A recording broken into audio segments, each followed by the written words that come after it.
right. Yo, welcome back again to another episode of Feel Free. I'm here with Joey Bag of Donuts, also known as the Meatish Mafia, Joey Martinelli. There's probably a lot more nicknames, but we're just not going to get to them for time's sake. Yeah, that would probably take up a good half of our session right now. Yeah, just literally going over all of your nicknames. Yeah. Right? Yeah, absolutely. Yeah. Got a good show planned for you guys today. We're going to be talking about more mental, physical well-being, chasing your dreams, all that good stuff that we talk about here on the platform. So, without further ado, do you want to introduce yourself? You can call me Saucer. Saucer sure. works too. Saucer. I like that one. Yeah. Maybe that's the title of the podcast, is Saucer. Yeah, I like that. All right, I like that. sure. We could stick with that one. Okay. So a little bit about me. So from the mental well-being aspect of it, that was from a young age. It was always the anxiety, depression thing that I always kind of struggled with as a kid. Of course. Yeah, that was always a tough one for me. It kind of goes back to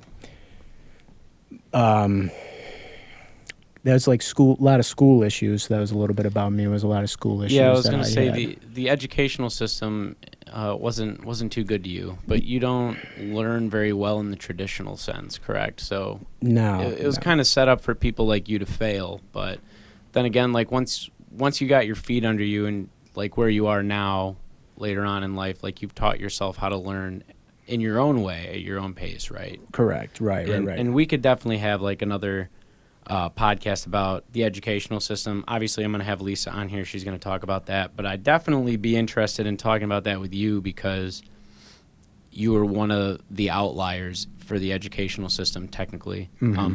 You weren't like dyslexic, but you did have like a little bit of a learning impediment, right? Yeah. So it was called auditory processing was Okay. what they had diagnosed me with, and then so that kind of came on a little later. Okay. Yeah, but it all started with really like anxiety issues and like really bad like ADD. So where I kind of struggled was, of course, just not being able to focus on whatever was being taught, and it was just the problem that I always had with the education system. It was they were just quick to label me, and they just said, and they didn't want to take the time to actually tailor a learning to me. They just said like, oh, he's different, or oh, he doesn't learn quite well. We're just gonna write him off. Yeah, exactly. Yeah, and that's how you got on the Adderall, mm-hmm. right? So right. And then with giving somebody that young Adderall, then it's like, all right, you already have the anxiety.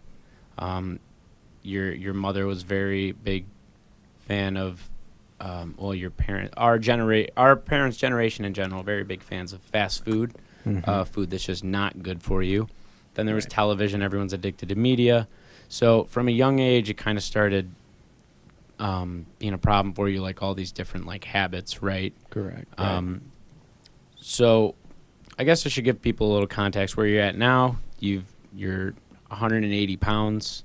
5'10". At one point, you were pushing 260. Mm-hmm. Not really any direction in life. Now you got 2 part-time jobs, but 2 really good part-time jobs, I'd say. Mm-hmm. You just closed on your first condo. That's a huge thing to be at the age of 25, closing your first condo.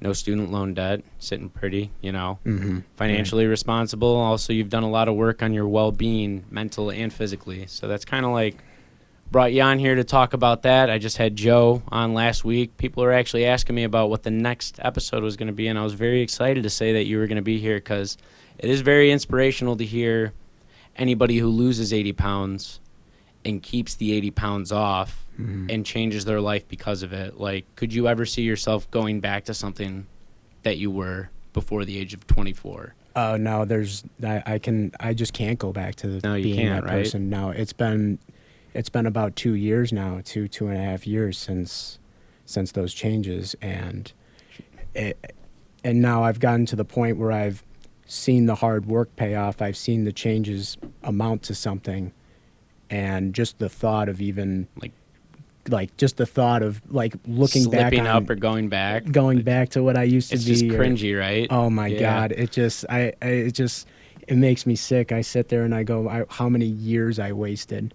Yeah, I mean, we could all say that, Yeah, you know, right, especially right. like, you know, with Joe's alcoholism or my drug addiction and stuff. You know, we Right. can look at it like years wasted, but I don't think that would be too progressive of us, you know, I agree. you I know, agree. because it made us who we are today, right? You took those bad times and you made them into something good, Yeah, right? absolutely. So, Absolutely. and I thought it was different because when I've talked about some of my vices and Joe had some of his vices, you know, we had an issue with alcohol, which is extremely deadly, Mhm. right? Right. And Right. I've had a problem with drugs and stuff. The thing I wanted to talk about with you on the show is you had a couple problems with habits that are pretty common for people in the United States in general, and that's unhealthy eating, no physical activity, and television. Granted, like you had weed in there too, but you started doing that from a young age to help with the anxiety Right. and the depression, right? Right. Lo and Right. behold, 10 years later, you're using it as a crutch, you know? Right. And then there's Absolutely. the food and all that stuff, right? So, for our listeners right now, what was the tipping point for you? What had happened? So the tipping point for me was I had just gotten out of, it's hard to call it a relationship because it wasn't really a relationship. I would say that was my tipping point. We kind of just parted ways. Mm-hmm. And when that happened, everything else just it felt like the world kind of fell in on me. Of course. Like that one glimmer of happiness that I had It's gone. was gone. Yeah. Gone. Right. Because it was past the point of the crutches and the vices where they were just to get me by. Like there was no joy in that anymore. Yeah, So exactly. so that was my one hope. Okay. And when that was gone, I fell into this very, very dark place. And I remember vividly looking in the mirror myself, and I said, this right now is it. I told myself and convinced myself that was my rock bottom, or that was when For I was sure. like, I can't get any lower than here. Yeah. And I said, well, you're either going to change now, or you're going to run yourself into the ground at 45 and you're going to die. Like, Yeah. It was, You had to be that harsh with you. I at had to that be moment. that. Yeah. Yeah. Because the years that I enabled myself and was babied and everybody making excuses for me, like I couldn't do that to myself No. anymore. Nope. Like, cause it just doesn't get you anywhere. No, it actually negatively impacts you. Absolutely. Yep. Yeah. So you had to undo a lot of damage that was done to you. Mm-hmm. Now, Oh, yeah. now you said that to yourself in the mirror. You're like, "This is it. This is rock bottom." What we mentioned, we were just talking about it too. You were at the doctor's office also. Mm-hmm. So what was that like? Oh yeah. God, that one still kind of hits me when I even think about it. Yeah, But or the stairwell at your parents' place too. That's a little, that one a was little comical, but you yeah, know. that one is comical. Yeah. But hell, it worked, you know. It really did. Yeah. So that was, yeah, for the weight aspect of it. Yeah, I would say the tipping point for me was I went to the doctor for just a regular checkup. Like I think I went to go get a prescription refilled or something. I think I had been sick, and so it was just routine. Like get on the scale, and then I like, all right, yeah, get on the scale. I looked down. It was 255 pounds. Jeez. And you're yeah, 5'10", and I'm for- 5'10". For anyone listening to that, and Yeah. he's not 255 of muscle. Everybody, No, just a no, disclaimer. that was 255 pounds at roughly 35% body fat. Jeez. Yeah, that was so. It was It was very, very bad. And Yeah. then it got even worse from there because I was also informed because I think I ended up getting blood work, I believe. And then when I got the results back, I remember the doctor had informed me that I was that I was on the verge of being diabetic. And that was what age? That was at the age of 20. It's fucking wild. Fucking wild It's is absolutely right. crazy, dude. Yeah. Yeah. It was that was also the kick in the ass that I needed too. Like Luckily with like type 2 diabetes, it's something you could fix. That's what he meant, when he said you were pre-diabetic. Right. Yeah. Right. Yeah. So, that jumpstarted me to turn to solutions such as keto. Right. And keto became a very, very important thing in my life. Yeah, it was pretty much your life at the start. It was absolutely my life. Yeah. I dedicated everything to it. Yep.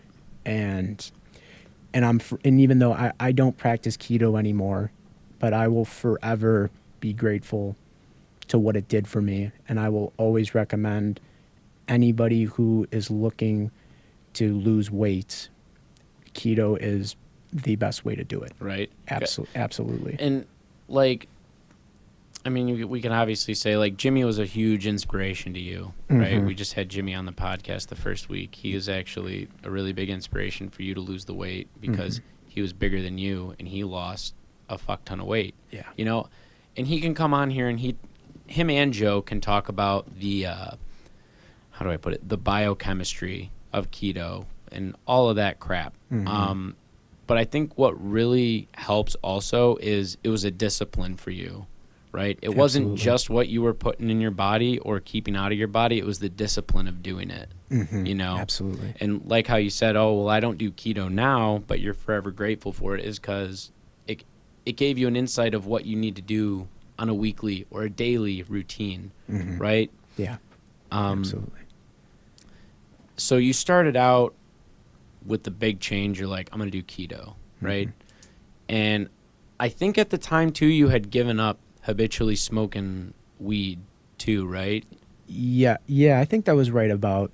Those two went hand in hand. Yeah, they were within a few months of e-cig, each right? other. I did keep the e-cig, yes, but I did give up the weed. It was right about...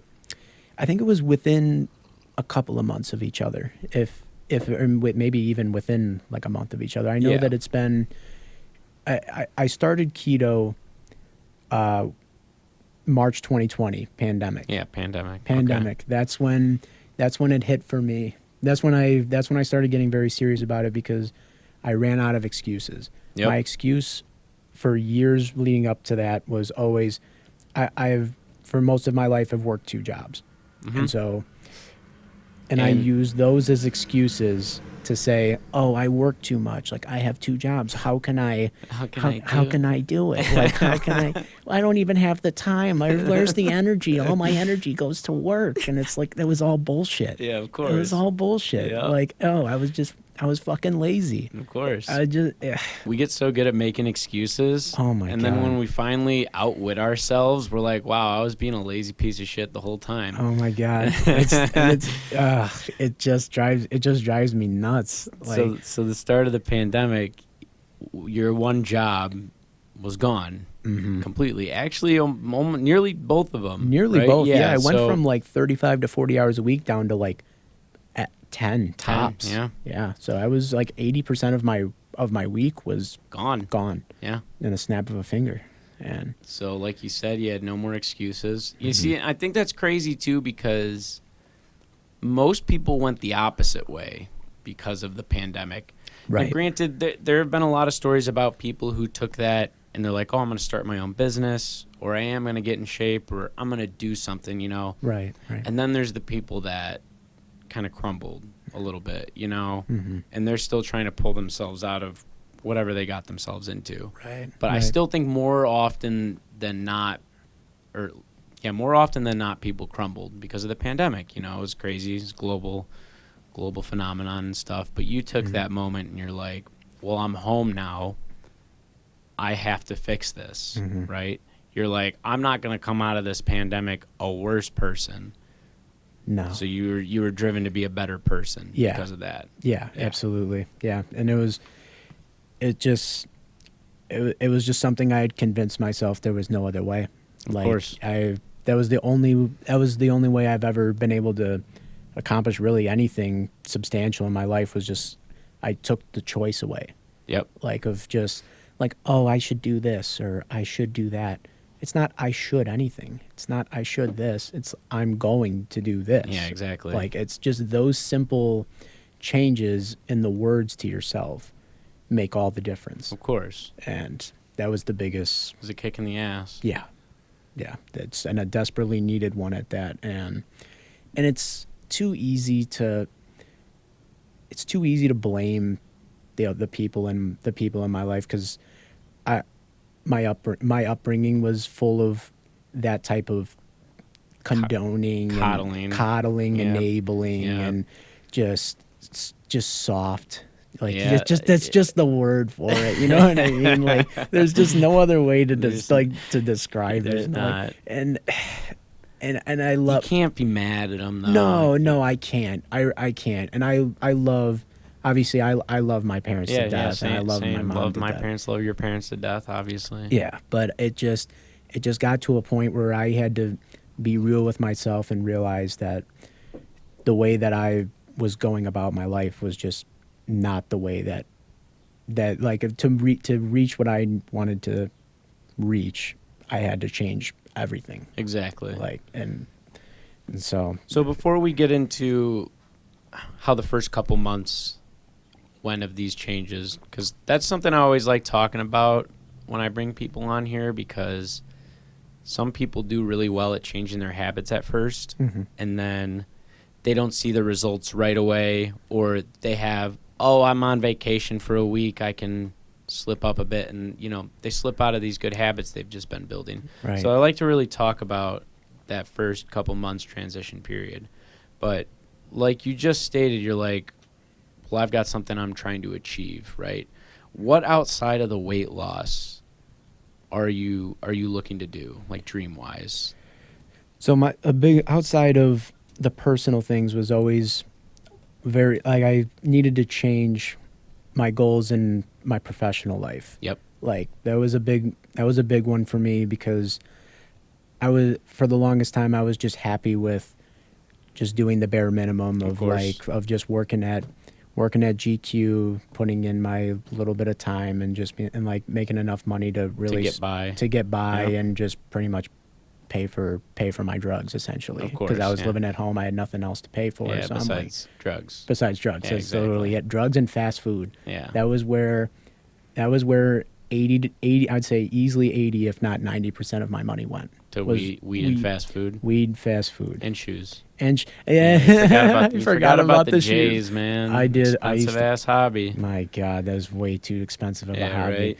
God, that's another thing I look back. Man, what do you like? I look back and kick myself about shit. That's just So I had to sell a bunch of them. Yeah, of or course. a handful of them. Yeah, because sometimes you got to come to that realization. Yeah, nobody needs 25 pairs of Jordans. Like, there's no reason for it. Just wait, like, I'm gonna get hit up by some people. You piece of shit! Like, don't talk about my J's like that. Like, I fucking love my J's. You got a problem with Yeah, it? you piece of fuck. These are collector's editions. These are. I got 60 of them in plexiglass, bitch. Like, what? It was like, whatever makes you happy. Exactly. Like, if you're buying J's with the intent of like holding on to them and making money off them, like that's cool. Like, I'm good with that, but that wasn't even why I bought them. No, I just liked them. I just liked them, and I'm just like, I was like just materialistic shit of just like, I need a pair of shoes for every outfit in my closet. Like, you know what I mean? Just that's type of shit. It's just like, no, dude, that's so excessive. Yeah. Like, you don't need that shit. What's the matter with you?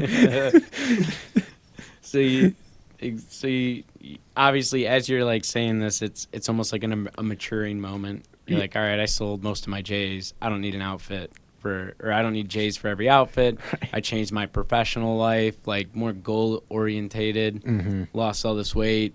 You're moving up at Chase, so that's nice too. Yeah. And a lot of good things start like gravitating towards you as you put in the work. Absolutely. Right? Yeah. Mm-hmm. And you're like a living testament of that, also like myself too. Right.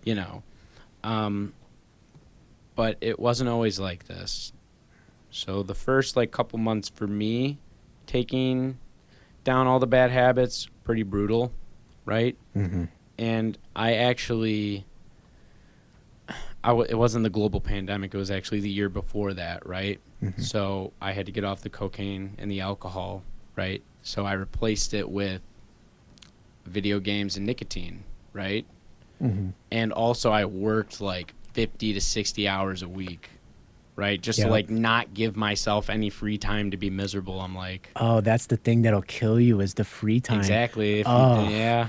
Yeah, I agree. And the shitty thing was like at the start of healing, like I couldn't even like write, you know, because like I was so miserable. I was like, what am I going to write? Like more depressing shit right now. Right. And right. I can't write anything happy because I'm not actually happy. I'm literally like stripping myself of all the habits that brought me like a comfort zone. Right. Right. So having that free time was bad for me. I'm like, I have to play League of Legends. Right. Right. And smoke my e-cig or watch anime. Right. Mm-hmm. But at the start, like you take those couple months and you get rid of the vices or the bad habits that you need to get rid of, right? So for you, it was the diet, right? And here's the other crazy thing. You still lived at home at this time around your parents who not the best influence for eating healthy. Oh, right? that is the understatement of the century. And see, that's Oh, even my God. crazier because, like, if any, like, people who are listening to this right now, like, you literally had to walk by, like, pizza and McDonald's, like, and cookies and cookies, and cake loaves of bread every like day pasta. while you were literally changing your entire life and doing keto. Every grocery run, every single grocery run, my mom walks in the door. She says, "Hey Joey, I need your help with the groceries." I'm like, "Okay." I go into the car. What do I fucking see? A gigantic loaf of focaccia bread. And I'm just like, and for anybody out there who hasn't had like fresh focaccia bread, Fuck, oh my God, that shit is so fucking fire. It's so good. It's so good. Like focaccia bread, loaves of fresh French bread, like, oh my God, and get fucked is right. And you gotta carry it inside. And I gotta carry it inside, and I'm grabbing it, and it's still warm. Bless your soul. I would have caved. I would have. Yeah. You wanted to. A good part of me wanted to, and that lasted for months. That's for like the first few months are of course the worst. Of course. Like absolutely. So for me it was the first probably 3 months. It took me 3 months before the craves started to go away, started to subside. Yeah. It's hard to even say that they went away, like because they're always there. They're always there. Yeah, they're always there. They just come around less, right? And once they're in your head, they leave a lot quicker. Yeah, you know. Yeah, and it's just you get better at having it go in and just forcing it back out. Yeah, like realistically, it's not something that you want.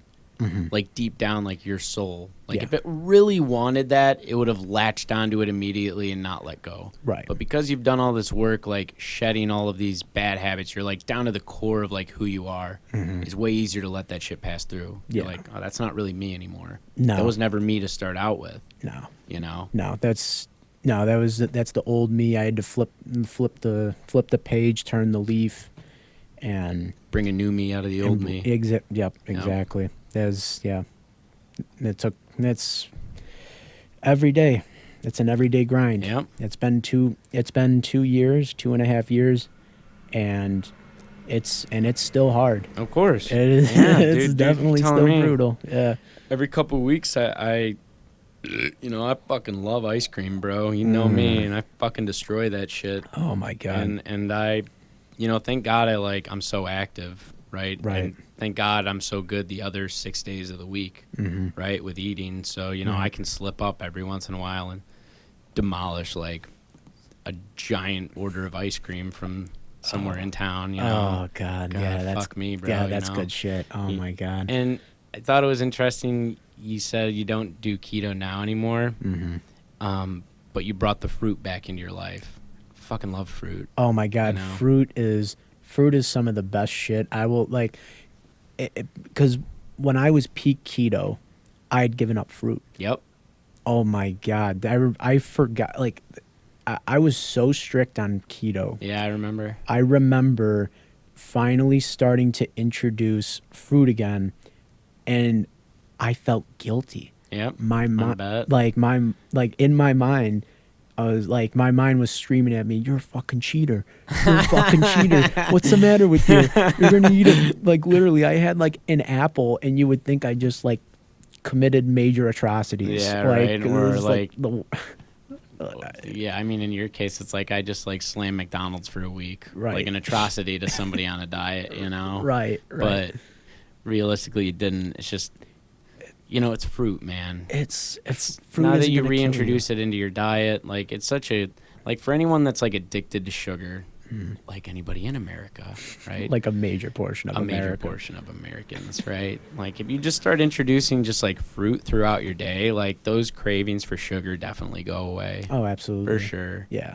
Yeah, you just like small amounts, morning and afternoon will usually get you through the bulk of the day. Exactly. And yeah, like I'll never give up fruit again. Oh, no way. It's just It's just too damn good. It's just too. Oh my God! Like you can put any fruit in front of me, I'm fucking devour it. devour it. Shit It is doesn't gas, even matter. bro. Oh, Big gas. dude, big My gas. God, that shit books. Fucking. So the first couple months were pretty brutal for the keto, Yeah. right? And then you had given up the weed too. Now we haven't really talked a lot about how that dynamic worked for you because we were mostly talking about the weight loss thing, Right. Right, and how that changed who you are as a person now. Mm-hmm. We haven't really talked with the audience about like your connection to weed because it was really big, right? Because you had started from a young age and your mom had noticed like, well, this is way better than having him on like some pharmaceutical drugs. Yeah, because I was on Zoloft Yeah, for fuck that just shit, fuck dude. that Oh my shit is God, right. Fuck antidepressants. Oh my right? God, yeah, they wanted me on Zoloft the same time they wanted me on Adderall. Yeah, and that's like, absolutely ridiculous that Oh they my would even God. do that to a kid. oh, dude, first grade. I can't even believe we live somewhere that would do that shit. Dude, and even worse than that, they did not take the time to even try to explain to my parents or to my mom, because it was my mom, what it was. Like they What, the didn't Zoloft? well, really both. I mean, they Like what it is. what it is. It's a fucking amphetamine. It's like Adderall, Yeah. an amphetamine, and yours like they're gonna of course say like, oh, it's a toned down amphetamine, or oh, it's it's a portion bro. of I've amphetamine. been addicted to it. We've been This shit's addicted like to meth, it, like, dude. Oh, dude, it's literal meth, and it's like, oh yeah, no, let's give that to a 7-year-old. That's a great idea. That'll fry him. Dude. Fry you. And all because all of it says a teacher is like, oh yeah, he's not really paying attention in class. Yeah, well, maybe it's because we're trying to teach kids with a fucking 20th century educational system. Right. Right. Let's just teach kids in the 21st century with an outdated system. Of course, they're gonna be fucking bored. Right. Right. Like, Right. and the system hasn't changed at all. No, right? absolutely not. So you came into weed like probably like 13, right? 13, 14? 13, 14, something For like that. I sure. think 14. Yeah, I think 14. And Freshman year. You had started using that to like self-medicate too, Mm-hmm. right? Yeah. So after you had started doing the keto for the pandemic, Mm-hmm. right? You got Yeah. a couple months of that, and like you said, maybe even a month into doing the keto thing, you're like, all right, now I'm going to give up the weed, Mhm. right? That was next on your list. Right. So you Right. had said it was like diet and then weed. And then once you really got those two under control, after like 8 to 10 months of strict doing keto, you had lost how much? At the peak, it was 80 pounds. Right. 80 pounds. When Yeah. did you... So a little disclaimer, we haven't even like said, like I was talking about earlier before we even got on the podcast, I thought it was cool that you didn't do everything all at the same time.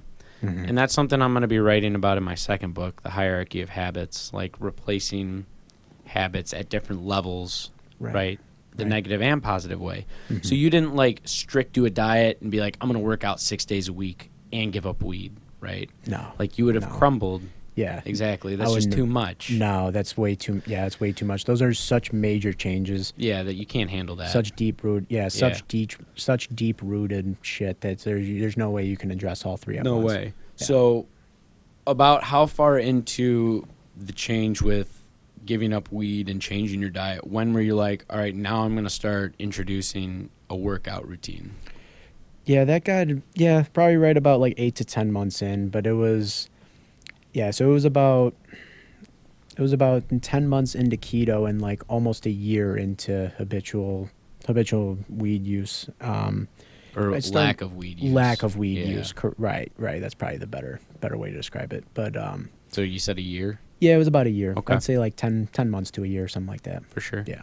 And that's when you really started going hard on the working out. Yeah, right? that's when the weight loss kind of leveled out. I had kind of hit my Plateau. hit my plateau, right. Without like extreme measures of like, I don't know, like what models do to like, yeah, bulimia or some shit. It's like without, literally starving themselves to like look good in picture, but you know Right. that's not like a picture of mental or physical health to me. No, right? absolutely. So you had not. reached the Yeah. plateau of like your abilities as like a Through- well-rounded person. through diet. Like Exactly, I through hit diet, my okay. plateau through diet. Yeah. And so I knew, and then I got a little too skinny, if that makes any sense. Like for me, like I lost the fat that I wanted, Mhm. but then I also lost a lot of muscle as well. Yeah. And so I'm like, okay, so now that was to go back to the whole assigning priority to problems. Like it's okay. I would say, all right, I hit my goal weight loss. And so now my goal is to like, I had said like, I want to lose 50 pounds. I lost 80. I knocked that goal out of the park. I'm like, all right, so now next get a workout plan together and start putting muscle on. There you go. And so, and it started right there. That started right around Christmas of 2020. So Okay.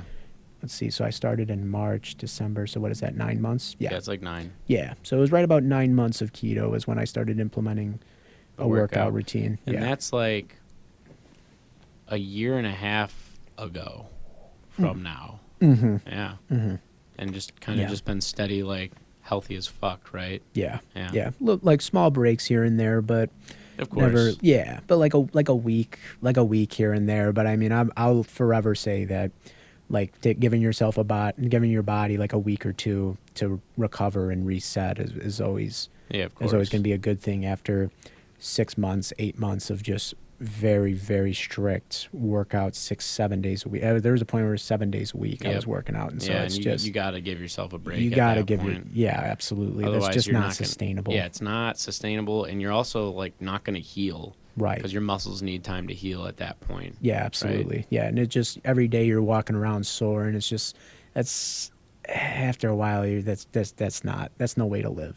That's just no way to live, No, man. it's not. Dude, like I mean, you're not like a bodybuilder Oh, or like dude. some type of model that needs to be like that, you know? I'm not an influencer. Like there's no way. I don't. No, that's not even a goal. That's not even a goal. I don't No. ever want to be like that. No, That's, fuck that. Because to me, that's just not healthy. It's not. It's not. Well, like, if you're gonna like try and look like some like skinny Greek demigod looking motherfucker, that's like just I don't know about that. I don't know about that because I don't know. what all of that says is there's anybody who's like that you see who just looks like a Greek god. There's like that's not that's not natural. Like You they're don't think taking. so? It's probably.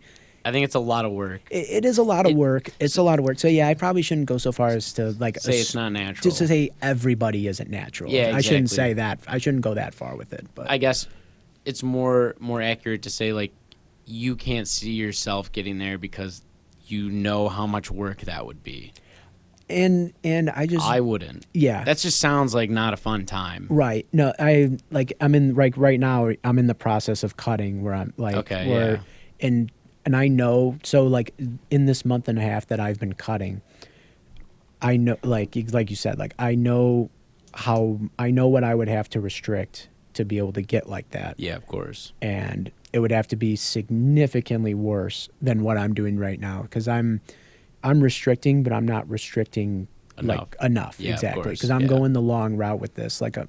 I really should be restricting like 400 more calories than I am right now, but that's just not. You're still trying to enjoy your life, right? You know, right? Like, yeah, there's nothing wrong with you eat a couple hundred extra calories a day here and there. Like, that's fine. Yeah. Like, it's not like you can't. That was another issue that I always had when I was trying to lose all the weight, was I was way too strict on myself. Like, yeah, but you kind of had to be at the start. Yeah, though, at the start, you're right. Yeah. No, you're right. It Yeah. was from like before I started hitting that wall. Like, I would have like a bad day. Like, I'd start something and do it for like a week and then crack and like have a bit, like eat whatever I wanted that day and then just say, oh, I can't do it, and just go back to what you were to doing. what I was doing. And Are you saying before the keto? Before the keto, you were yeah, trying to build a good habit. yeah, and I had made attempts before when it actually stuck in March 2020 to Right. make these changes, and I just don't think I was ready at No. that point. But No. yeah, A little disclaimer, though, if you do want to look like a Greek demigod and you want to cut calories and you want to look like something out of a Marvel movie, you can do that. That's great. The only thing we said on here is it's not for us. yeah, So that's not for me. if that's going to be your goal, like say somebody's like 400 pounds and like, I want to look like that, and they make it happen, fuck, more power to you. Oh, That's absolutely. fucking crazy. Yeah, You know, yeah. exactly. Oh, and I'll be the first one to congratulate you. Exactly. On that. Absolutely. If you're doing it the healthy way and you're doing it the right way, absolutely. Yeah, we were more just like making a joke because we realize how much fucking work that would be. Yeah, You know, yeah. outside of the work that we're already doing to get where we're at right now. Yeah, You know, I've just started prioritizing that energy towards different things. Yeah, exactly. Absolutely. You know, Yeah. different positive things. Right. See, now the majority of my energy now is going towards my professional life, like trying to get this promotion at the bank. So that's where most of my energy has been Yeah, going. and you're So gonna have I've to been, start studying for which like an exam or something. Yeah, right? yeah. So I've been So I ordered books, and so I've been studying those. I've been studying for the last couple. It was like I studied for like a week or two, and then took a few days, and so now I'm back on it. So now yeah, it's like financial services licenses. There you go. So yeah. So we're not done with the podcast right now. We got a little bit of time left, but we got through a lot of what was going through your mind before you changed, when you were changing, how you're doing now. So I think one of the most important things is to stay hungry, right? Yeah. And people don't take that on a context. We're not really talking about food. We're talking about life right now. When I mean stay hungry, it's like, okay, you've lost all this weight. You got a good workout routine. You got a pretty good life right now, right? You're studying for the bank exam to get a promotion. What happens when you get this promotion now? Like, what are you going to learn, or what are you going to go for next? So from there it would probably be, there's a different banker position that I would have my eye on. So this is like the banker position for the Chase side, and then there's a banker side for The investment side. for the investment Yeah, side, that's or what I thought. for the JP Morgan side of the company, where you're dealing with higher net worth clients and you're handling more money, and so Of course. So obviously more stress, but obviously a lot more upside. Yeah, of course. And so but then from there, Is there anything outside of the bank, though, professional life? Like maybe your own professional life? as of right now, probably. hear that? Yeah, I definitely hear that. That's kind of threw me off. I was gonna What is say, going on right now? It's definitely like a car alarm. Yeah, that's. I wonder. No, it's not ours, is it? No, it's not ours. Yeah, I don't think so. That's Can you imagine like being like nearly done with a podcast and then somebody's fucking car alarm starts going off outside? You think that's picking up? Yeah, for sure. Oh my I mean, God. even if it was like kind of soft, like the Yeah. audio mastering will probably get a little bit of that out, but they're definitely going to hear that. Right. I was about to go out there with a bat and just start beating the fuck out of that car. What the fuck is going on? What the fuck? I'm doing a podcast. Jesus. God, have you no class? Unbelievable. God, it's I played baseball until senior year of high school. You don't think I can take out your headlights with this thing? Fucking A, bro. Don't mess with me right now. I'm really not that violent, though. No. We were just going to sit and wait for it to stop, and it did. And it did. Yeah. Beautiful. So, like I said, outside of the banking thing, what about the real estate thing? Would you ever start studying to get that recertified? Probably not. Okay. So just wasn't really. It wasn't really. Yeah, it wasn't really my thing. Gotcha. No. So I feel you. I definitely. You did it though. I did. Yeah, I passed did the exam. Yeah, absolutely. And I'm grateful I did. It was a lot of good information that I learned, and it was really important to me because I was at a time where I was still feeling very inadequate about my learning disabilities and my struggles with school, and so passing. Yeah, and actually, this like was that. all before the keto, the weight loss, the change or whatever. Right. You know, this is still pre-change Joey, Mm-hmm. right? Yeah, pre. I'm going to pretty much say pre-COVID Joey. There you go. Yeah, because pretty much like COVID is like there's a before, there's a pre and post COVID, right? Yeah, absolutely. So even with like the self-esteem about the learning and whatever, like you still grinded the fuck out of that and passed the real estate exam. Yeah. That's pretty big. Yeah, for me that was big. Then and then even before then, right before then was also insurance licenses. Yeah, I forgot about that too. Yeah, to be honest, I forgot about that too because that was fresh out of high school. Yeah, and then I tried that for a little bit, and that wasn't for me either. But I'm again, just like the real estate, like I'm grateful I did it. I learned a lot, and it gave me a taste of what it was like to go work like a corporate job, even though I wasn't ready for it. I was 19 years old, so I mean, there's very few 19-year-olds that want to do a corporate job. Yeah, I don't know anybody that would want that at 19. No, I think people just do it because they have to. They have no other choice. Yeah, they have no other choice. Yeah, they don't choose not to go to college or can't go to college, and then they have no other choice. Yeah. Fuck. Yeah, dude. I can't even imagine. I can't either. Oh, I mean, my you God. did it. You did it for like 6 months. Right. It was only 6 months, but I couldn't even imagine grinding it out. And I had choices. Yeah. So I mean, I couldn't imagine having that coming to that point where you're like, this is it. Yeah. I have to do this corporate job at the age of 19. Yeah, I have to make this work. I don't know about that. Dude, that's crazy. That's brutal, man. That is a tough pill to swallow at 19 years old. That's a tough pill to swallow. For anybody. Yeah. You're even in mid-20s. That's a tough pill to swallow. Yeah, that's fucked. Yeah. So I think it's crazy that, people put all of this pressure on our generation and the generation below us to have these overarching dreams and stuff, and then to work yourself to death in the process. And we were just saying, settle for this corporate job because you have to, right? Right.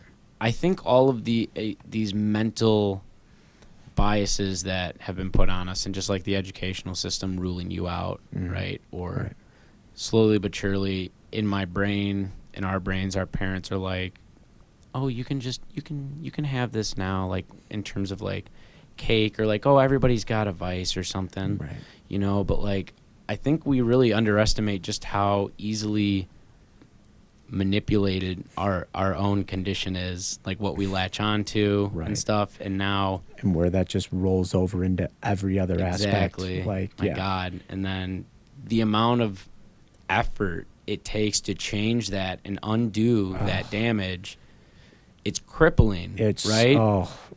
It is the most exhausting. It's the most exhausting thing of your life. Oh, for sure, without a doubt. But I would rather do it in my 20s than if I decided in my 30s or 40s, I'm gonna change, right? So anybody in their 20s who's hearing this and wants to change, fucking do it. This is your time to do it. And anyone in their 30s or 40s and wants to change, you could still do it. I'm gonna be honest. You got your work cut out. Yeah, you got your work cut out for you just as much as we do. Because there's a good chance that most of you have families, like married and kids and stuff, and that brings a whole nother, brings unbelievable more pressure on you. Yeah, and so- other just responsibilities and stuff. Right. You know. Right. Yeah. Yeah, I feel like anybody at any age can make any type of change. Oh, absolutely. Right? Yeah. Yeah, absolutely. Yeah, it's No, there's- really just at the start of the podcast, you said you didn't give yourself a choice anymore. You're like, Mhm. I'm going to do this, right? Yeah. So taking choices out of the equation, and it's like, I have to do this because I want to be a better person. Mhm. I want to be a better version of myself, right? Mhm. Those times where you didn't want to go to the gym, you fucking went to the gym. Those times where you walked past a slice of pizza and you didn't eat it, you know, and you just went on your merry way. Mhm. And now, 2.5 years later into it, you have the audible saucer that you are, the Joey Bag of Donuts, Yeah, you Keto doing? Friendly Donuts. Bag of donuts, how you doing? How you doing? How you doing? Light sauce. Light sauce. Light sauce. I still got to come around to that one. I Not know, sure. it's a bad one. I'm yeah. not. I don't know how I feel about that one. I mean, you can feel however you want. It's fine. Yeah, that's true. Yeah, Yeah. there's we'll chalk that up into one of like 75 nicknames. Different for me. nicknames. Yeah, for sure. Yeah. But I think we're gonna wrap this up. Okay. Yeah. So I think this was pretty good. Anybody that's still listening, thanks for tuning in. Hopefully we'll have Joey back on again and we can keep this rolling. So until next time, you guys have a good rest of your night. Peace. Peace out.